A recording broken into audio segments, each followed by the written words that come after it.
Bueno, no hay respuesta definitiva para la pregunta que le planteaba recién, ¿cierto? Eh, yo me lo imagino a Dios, bueno, cuando leo el Apocalipsis eh, y Juan tiene esa visión, a pesar de que es una visión del Hijo del Hombre, la visión del sublime Jesús, eh, y también leía el pasaje en Isaías, cuando Isaías tiene la visión y dice, vi yo al Señor sentado sobre un trono alto y sublime. Entonces, y sus faldas llenaban el templo. Daniel habla acerca del anciano de días también sentado, ya como un anciano con una larga barba, cana tal vez, pero tremendo, o sea, grande, impresionante. Yo siempre me imaginaba así como esa túnica, tal vez, ¿cierto? Y arrastrando y unas sandalias y unos pies, pero que yo miraba hacia arriba y no alcanzaba a verle la cara porque era demasiado tremendo. O sea, con suerte yo le alcanzaba a ver la punta del dedo gordo del pie nomás. Eh, Me imaginaba así como hay un capítulo de Los Simpsons cuando ahí apareció el besador. El besador. Saludos al besador. Y me imaginaba también como aparecen en Los Simpsons, de repente aparece una mano entre medio de las nubes, como apuntando, ¿cierto? Algo. Entonces, me imaginaba también cuando el salmista dice, cada día se agravó sobre mí tu mano, ¿ya? Y utilizan esas palabras diciendo la mano del Señor, las faldas del Señor. El Señor está sentado. Si el Señor está sentado, entonces uno pensaría, el Señor también tiene cómo sentarse, ¿cierto? No estaba parado sobre la silla, sino que, claro, obviamente sabemos que Dios es espíritu. Pero en más de una ocasión, no sé, yo confío en la sinceridad de ustedes, ¿cierto? Y tal vez nadie se imaginó nunca alguna figura física con respecto a Dios. Pero el ser humano tiende a aplicar figura. Mi hermana decía esto, sentí la mano del Señor tocando mi hombro.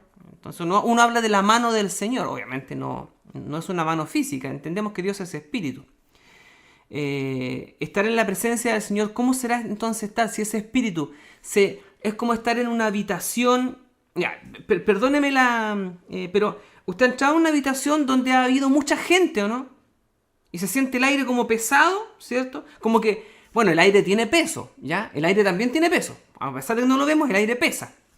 Pero uno siente que el aire está más pesado muchas veces porque tal vez, ¿cierto? Respiramos que cuando ha habido mucha gente al interior de una habitación que no está muy ventilada y uno entra y se siente al tiro, ¿cierto? Eh, o entrar en una habitación, por ejemplo, entrar en una cocina de campo. Uno siente aromas, siente todas esas sensaciones que se vienen así.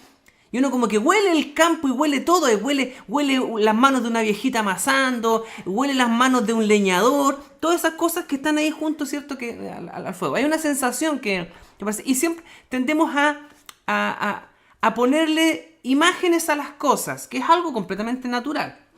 ¿Por qué lo hacemos? Porque nosotros somos así. ¿Por qué el salmista habla de la mano del Señor, del pie del Señor? ¿Por qué Isaías habla de las faldas del Señor? Hoy día podríamos haber visto, le dimos, tal vez Isaías habría dicho, y yo vi una visión y vi las costuras de la bastilla del pantalón del Señor, ¿cierto? De la falda, porque tal vez en ese tiempo obviamente usaban esas túnicas largas y todo lo demás. Entonces, algunas personas que no tienen a Cristo en el corazón, dicen, bueno, ¿cómo es Dios entonces? ¿Tiene manos? ¿Tiene pies? ¿Cómo dice aquí que es acá? Si dicen que es como una columna de fuego, o es una nube, ¿qué es al final? Entonces, bueno, Dios es espíritu, esa es la respuesta que tenemos, Dios es espíritu. Cuando intentamos nosotros comprenderlo y entenderlo con nuestros limitados recursos, entonces tendemos a asignar también a Dios, así como lo sentimos, también lo podemos como visualizar. En ese sentido, ¿cuál es la idea a la que quiero llegar? Nosotros interpretamos muchas veces las cosas así como las vemos y como hemos sido criados, ¿ya? Con esa visión enfrentamos las cosas. Por ejemplo, si frente a un sermón está predicando, ¿cierto?, el pastor desde adelante, y hay distintos tipos de personas al frente. Entonces, el pastor habla acerca del amor de Dios, y también habla de que a Dios le molesta el pecado que el ser humano hace. ¿Cómo interpreta eso un niño? ¿Cómo lo interpreta un adolescente? ¿Cómo lo interpreta un adulto? ¿Cómo lo interpreta un anciano? ¿Cómo lo interpreta alguien que está casado? ¿Cómo lo interpreta un viudo? ¿Cómo lo interpreta un pescador? ¿Cómo lo interpretaría un militar? ¿Cómo lo interpretaría un contador? Todos percibimos muchas veces e interpretamos la palabra del Señor de acuerdo a lo cotidiano, lo que nos es cotidiano, lo que vemos todos los días. En ese sentido, abrazamos la palabra y los mensajes de acuerdo a lo que nosotros observamos día a día. Entonces, el militar, el pescador, el científico, el adolescente, el anciano, la viuda, el padre, el hijo, cada uno va a aplicar también esa palabra recibida en el entorno en el que se va a mover. Veámonos de la otra manera. Cuando Jesús predicaba a un grupo de pescadores, Él no les hablaba de números ni de ciencias, les hablaba de peces y redes. Cuando Jesús habla a un grupo de personas que trabajan la tierra, no les hablaba ni de redes, ni de anzuelos, ni de carnadas, sino que les hablaba de semilla, de tierra, de agua, de fruto, ¿cierto? Y esas personas entonces tomaban esa palabra y la interpretaban de acuerdo a su contexto. Probablemente si Jesús le hubiera dicho a los sembradores, a los agricultores, os haré pescadores de hombres, ellos no habrían sabido qué interpretar.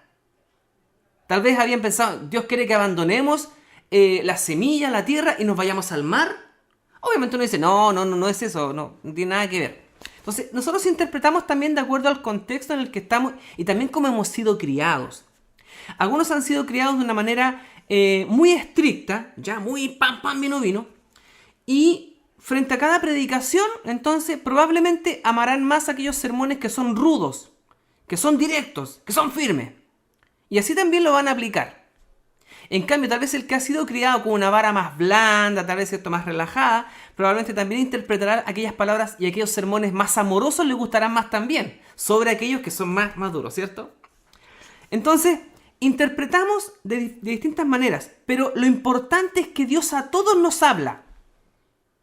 Por eso Jesús utilizaba este lenguaje para hablarle tanto al agricultor como al pescador, para hablarle tanto a la samaritana, ¿cierto? Para hablarle a un judío pechoño, para hablarle a un cobrador de impuestos como para hablarle a un simple pescador.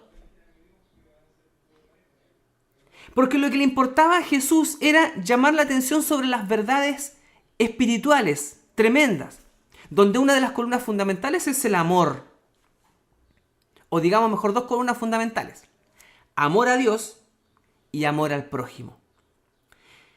Jesús dijo, si todo lo que yo les digo, si todo lo que les enseño se fundamenta sobre estas dos columnas, échenle para adelante. Sea un pescador, sea un agricultor, sea un cocinero, sea, no sé, todos.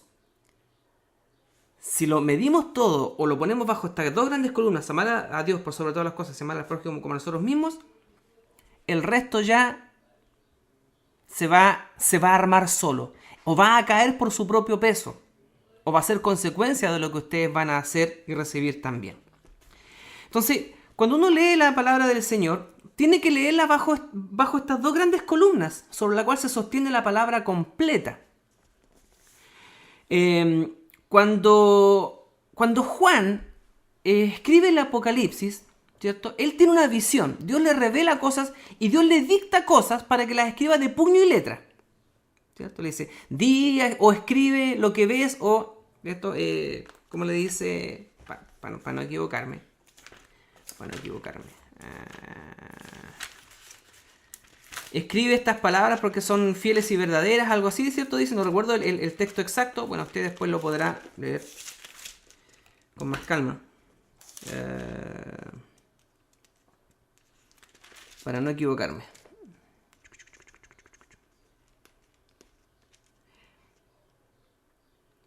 Versículo 11 del capítulo 1. Yo soy el alfa y el omega, el primero y el último. Escribe en un libro lo que ves y envíalo a las 7 iglesias que están en Asia. Entonces, le dice dos cosas. Escribe lo que ves, pero también le va diciendo, ¿cierto? Después, en el mensaje de las 7 iglesias, Juan no escribe lo que está viendo, sino lo que está escuchando. Yo soy el alfa y el omega. Y Juan, es cierto, escribe, dice que es el alfa y el omega. Pero cuando describe la ciudad santa y describe las calles de oro y mar de cristal, él no está recibiendo un dictado. No le dice esta voz, el alfa y el omega, no le dice, di que son calles de oro, di que es mar de cristal. Oye, escribiste mal el cristal, escribiste mal oro. No, sino que ahí Juan interpreta, ¿cierto? Cuando él escribe, Juan escribe lo que le dicta, ¿cierto? Esa voz, el alfa y el omega, le dice, pero tengo contra ti que has dejado tu primer amor, ¿cierto? Pero tengo contra ti, por lo tanto ve, y él anota ahí rapidito escribiendo, ¿cierto? Pero cuando hay cosas que no le son dictadas, sino que son recibidas mediante una visión, y él tiene que interpretar. Entonces, en la Biblia y en la vida cristiana se nos da mucho esto, se nos da mucho el hecho de que recibimos palabras literales, recibimos instrucciones que son literales, pan, pan, vino, vino, ¿cierto? Los 10 mandamientos y un montón de otras palabras más también que encontramos ahí que son consejos literales. Pero en muchos casos recibimos visión. No me refiero a una visión así como la que tuvo Juan, la que tuvo, qué sé yo, Isaías, o tal vez usted haya tenido alguna de esas. En las cuales nosotros también se nos deja, de parte del Señor, a la imaginación muchas cosas, para que las recibamos como un niño. Un niño uno le cuenta algo y el niño se va imaginando en su cabeza muchas cosas.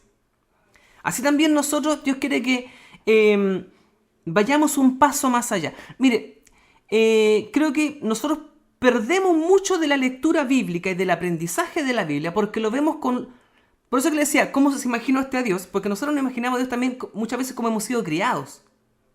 La imagen que tenemos de un padre, la imagen que tenemos de un ángel, la imagen que tenemos de un espíritu. Dios es espíritu. Pero ¿cómo es un espíritu? ¿Es un gas?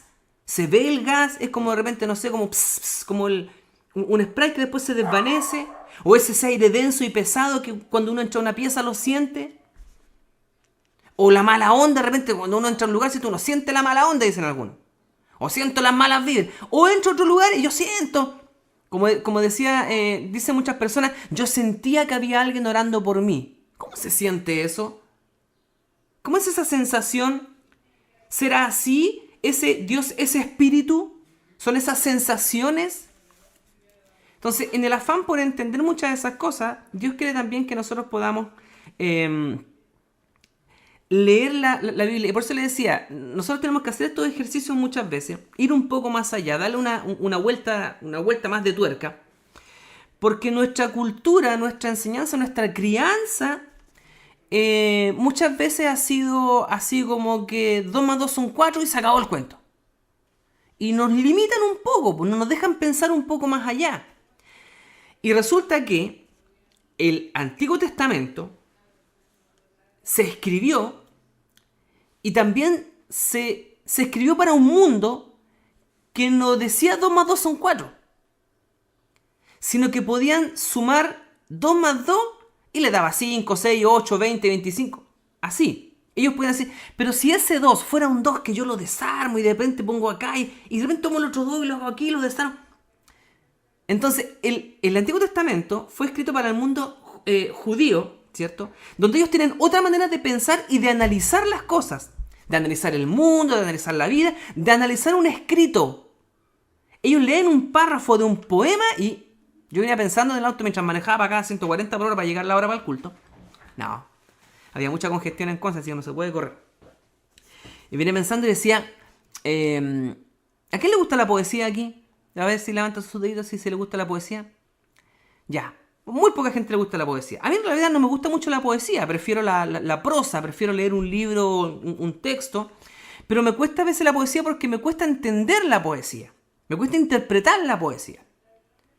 No como lo que dice la Violeta, ¿cierto? La Violeta Parra que decía, volver a los 17 después de vivir un siglo, es como decir, eso es fácil de entender. Pero cuando dice, iba brotando, brotando, como el musguito en la piedra, ¿a qué se refiere eso? Brota como el musgo en la piedra, sí, entiendo, ¿cierto? Así como de manera, como que no nos damos ni cuenta y ahí aparece una cosa así, pero más allá no voy. Y hay gente que con la poesía se peina. Ah, lo que está haciendo el hablante lírico acá es expresando una idea de profundo sentimiento de no qué, no sé qué, no sé cuánto. Y como a mí me cuesta esa parte, no me gusta mucho la poesía. A menos que la poesía sea más directa. La poesía directa la entiendo. Es como un cuadro. ¿A quién le gusta la pintura? No está Ricardo Monte acá, ¿cierto? Esos son. Le gusta pintar a los dos Ricardo Monte, le gusta pintar. Y creo que los nietos van por el mismo camino también. La pintura. Acá teníamos unos cuadros, las piluchas le decíamos nosotros, que eran unos cuadros que aparecen unas mujeres de espalda mostrando la espalda, que mi papá decía que eran las tías del Marcelo. y es un cuadro, ¿cierto? Que es una pintura de una figura humana, no requiere mayor interpretación. Pero cuando es una pintura abstracta, tenemos unas pinturas abstractas ahora ahí en las paredes, ¿ya? Que la Vicky las mandó a pedir un artista por ahí, no sé si estaba drogada el artista, o estaba drogada la que lo pidió, no tengo idea. Pero llegaron unas pinturas con unas figuras extrañas que no la entiende nadie. Y yo venían con una tarjeta, ya por ahí está la tarjeta, creo que la tengo en un libro por ahí, y decía elogio a no sé qué, no sé cuánto, o eulogio no sé cuánto, no, elogio a no sé qué, no sé cuánto. Y yo miraba el cuadro, no encontraba el elogio por ningún lado. Elogio a la primavera. Y yo miraba por todos lados el cuadro, no encontraba la primavera por ningún lado. Me cuesta interpretar esos cuadros. Pero si me pintan un cuadro con una casa, con unas montañas de fondo y una luna o un sol por ahí, lo interpreto. No tengo nada que interpretar. Es una casa y es un paisaje. Pero cuando es un cuadro con unas rayas medio extrañas y le ponen atrás, qué sé yo, principio de la sabiduría, por ejemplo. ¿Dónde está aquí la sabiduría y el principio? ¿Dónde está? No lo encuentro por ningún lado. ¿Por qué? Porque no estamos educados en colores, en formas, en figuras, en trazos. Entonces, interpretamos de acuerdo a cómo hemos sido enseñados. A mí me cuesta interpretar esos cuadros así. Yo trabajo con una chica que es diseñadora. Y nosotros le dijimos, ya, necesitamos un logo. Que para un equipo que se llama calidad, ¿ya? Entonces ella nos decía, ¿cuáles son las ideas que ustedes quieren? Bueno, queremos representar integración, queremos, fuerza, capacidad de escuchar, todas esas cosas. Entonces ella trabaja durante una semana y después nos presenta un logo de unos colores determinados, con unas líneas redondeadas, unas líneas curvas por aquí y por allá, cosas así. Entonces nos dice, nosotros decimos, que nosotros queríamos, el logo lo queríamos en color verde. Ya, es que si ustedes me dicen fuerza, el verde no representa fuerza. Es que me gustaba el logo más redondeado aquí. Ya, es que la forma redondeada representa suavidad. Ustedes quieren representar otra cosa. Entonces, para cada figura, letra, forma, ella dice, esta es la manera de interpretarlo correcto. Si ustedes quieren mostrar una marca que represente fuerza, firmeza, pero a la vez también que somos cercanos, entonces tienen que usar estos colores, estas formas por aquí y por allá. Pero como nosotros no sabemos ese tipo de ideas, nosotros armamos un logo a la pinta a nosotros, pero puede que a alguien le choque y no lo sepa interpretar bien. Entonces, todas esas cosas tienen que ver en cómo hemos sido educados y en cómo interpretamos. Si ustedes estudian poesía, si alguno de ustedes estudian poesía, probablemente el libro de los Salmos le parezca más fácil de leer. O puede que no, porque los que estudian poesía probablemente estudian la poesía occidental, la que nos viene de los españoles, tal vez de los ingleses, ¿cierto? Pero se nos enseña la poesía judía, que es como fueron escritos los salmos, los proverbios, ¿cierto? Entonces, por eso que a veces nos cuesta entender. En cambio, el judío, este libro fue escrito para ellos. El Antiguo Testamento fue escrito por judíos, para judíos también. Por eso que ellos lo pueden entender mejor. Y nosotros tenemos que hacer un esfuerzo a veces para entenderlo. Entonces, en ese esfuerzo, en ese pensar, es que a veces nos caemos también y nos cuesta. Entonces a veces queremos dar un versículo por finiquitado, por terminado, por zanjado, cuando el versículo quiere ir más allá. Quiere que pensemos un poco más allá, que no nos limitemos con el pensamiento. Dicho esa introducción, vamos a empezar el estudio. No. ¿Por qué se los quería comentar, hermano? Porque yo sé que a veces yo les hago acá un estudio, vamos al libro de los Proverbios y nos vamos por ahí. Y a veces usted pensará que a mí me pasa también, porque a veces termino un estudio y digo, pucha, dije lo que quería decir, pero no dije todo lo que quería decir y probablemente dije más cosas de las que quería decir.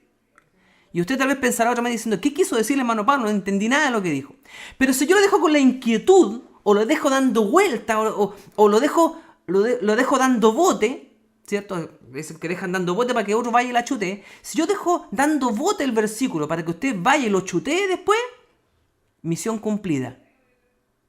Chutéelo con el empeine, chutéelo con el taco, péguele un cabezazo al versículo, sea como sea, cual sea su habilidad, usted va a saber meter el gol. Puede que le pegue al palo, puede que lo tire afuera, pero va a pescar la pelota de alguna manera, porque yo lo voy a dejar dando bote y usted como sea va a tener que pegarle.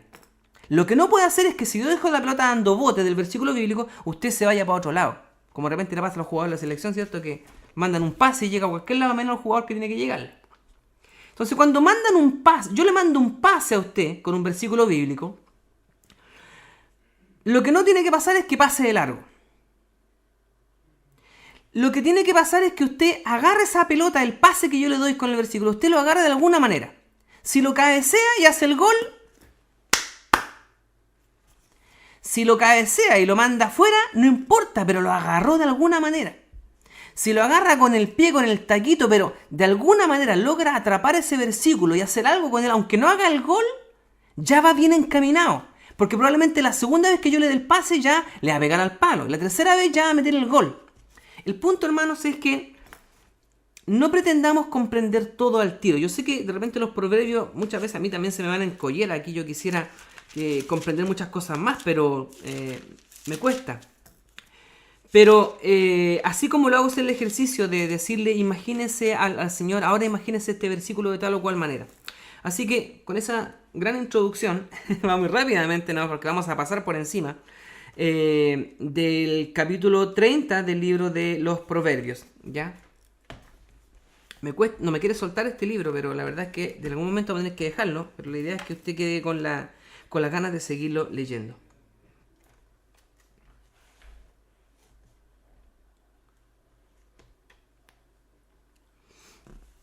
Capítulo 30 del libro de los Proverbios, que habíamos ya dicho algo la semana pasada, donde el hablante se declara como muchas veces nosotros nos declaramos. No podemos definir a Dios. Si usted me pregunta, hermano, ¿cómo se imagina a Dios? La verdad es que, hermano, la pregunta es difícil porque tengo hasta temor de imaginarme a Dios porque no podría hacerlo. Es tan grande, tan tremendo que no hay manera de describirlo. Es aproximadamente lo que Agur también dice en sus palabras. ¿Quién subió al cielo y descendió? Él mismo se dice, yo no soy capaz de definir esto. Yo no soy capaz, quisiera comprenderlo y no puedo. Ojalá alguien me dijera, ojalá alguien me contara cómo es esto. En el capítulo 30 veíamos parte de eso entonces. Vamos rápidamente al capítulo 31.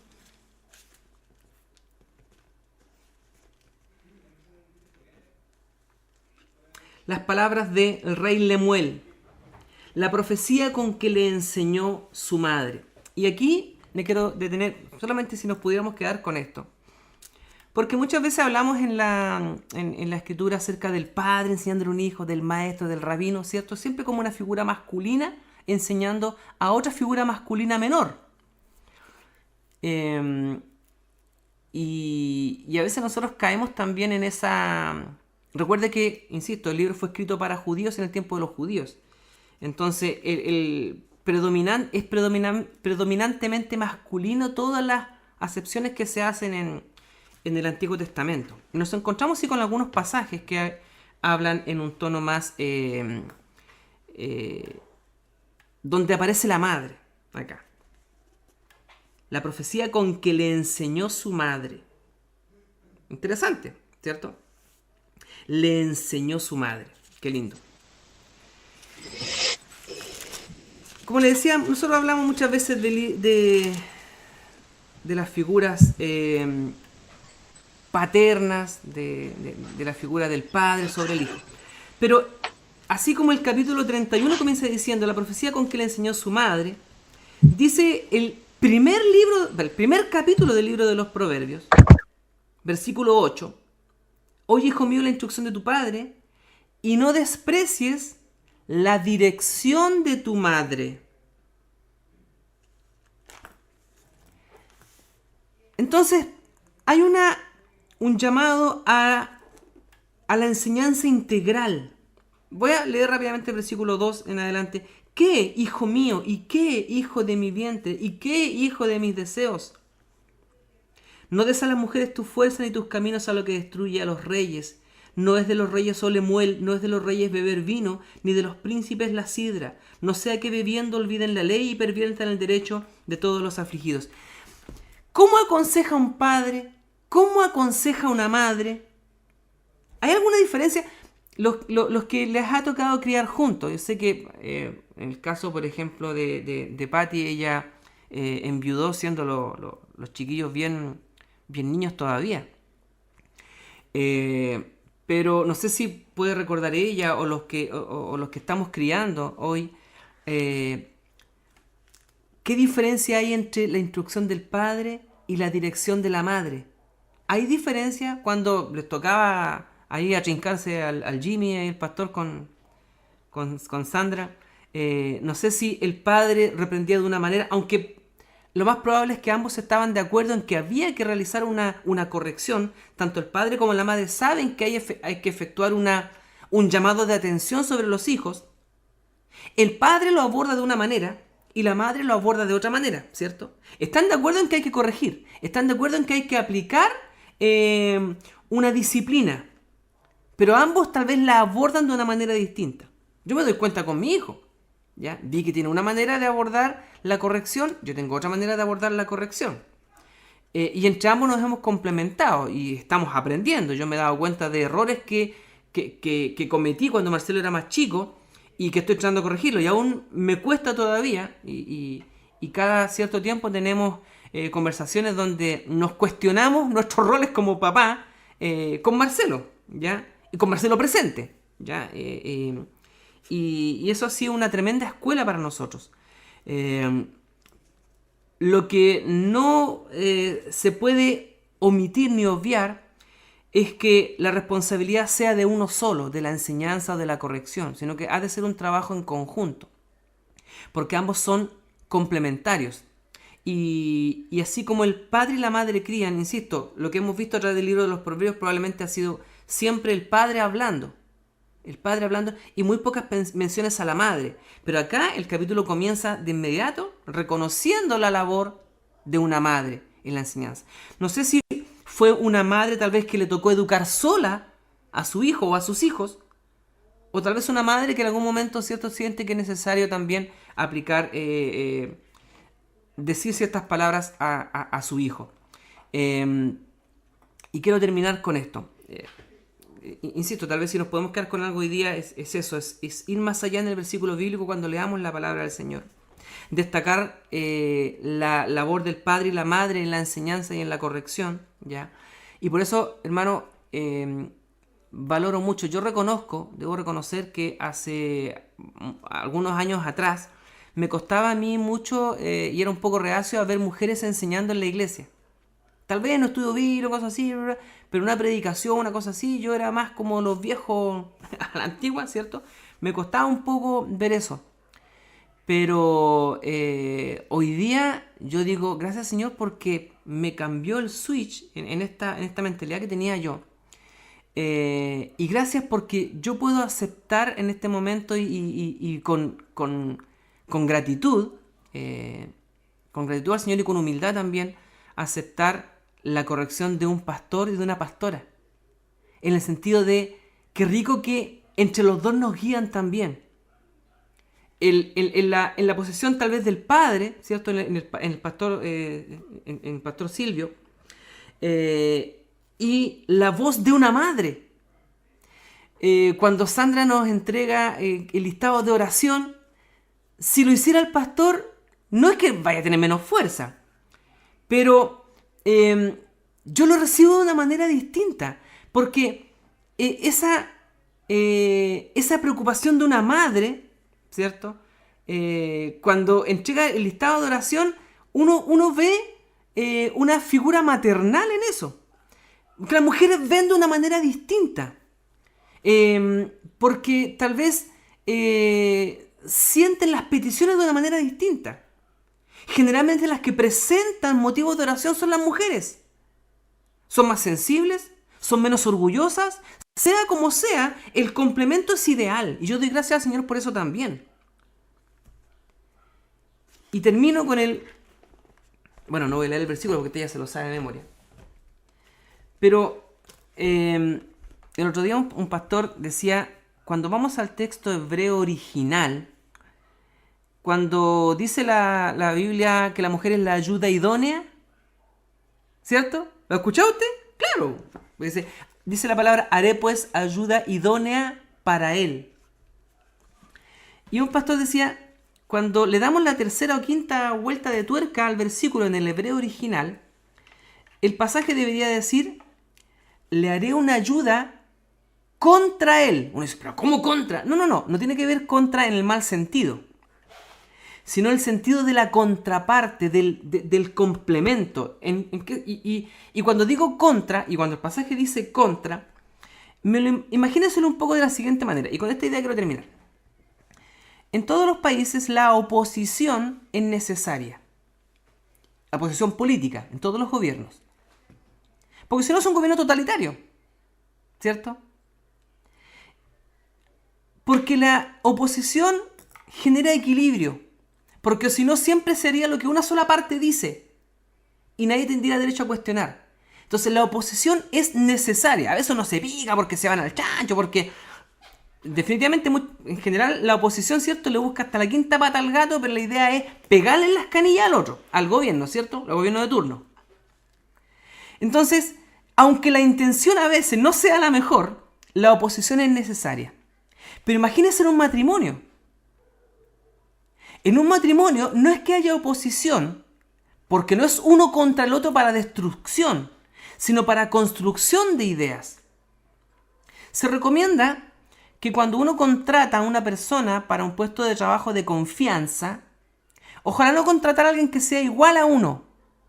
Porque si uno contrata a alguien que es igual a uno, duplica sus virtudes, pero también duplica sus defectos. No hay ganancia en ello.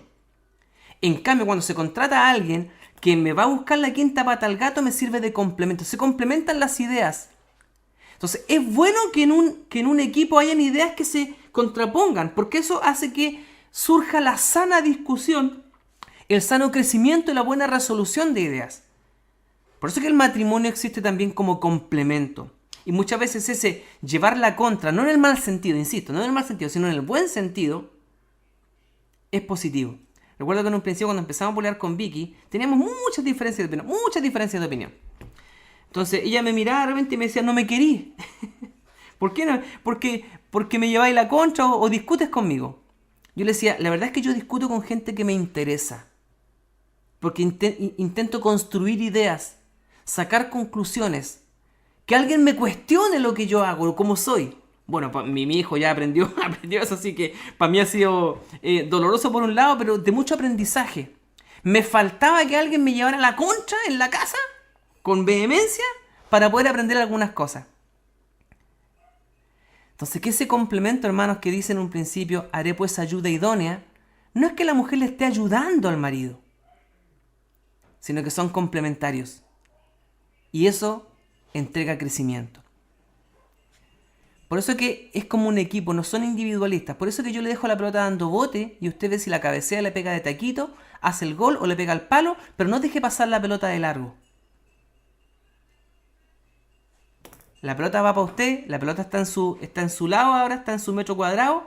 Haga usted con ese versículo lo que tiene que hacer entonces. Amén.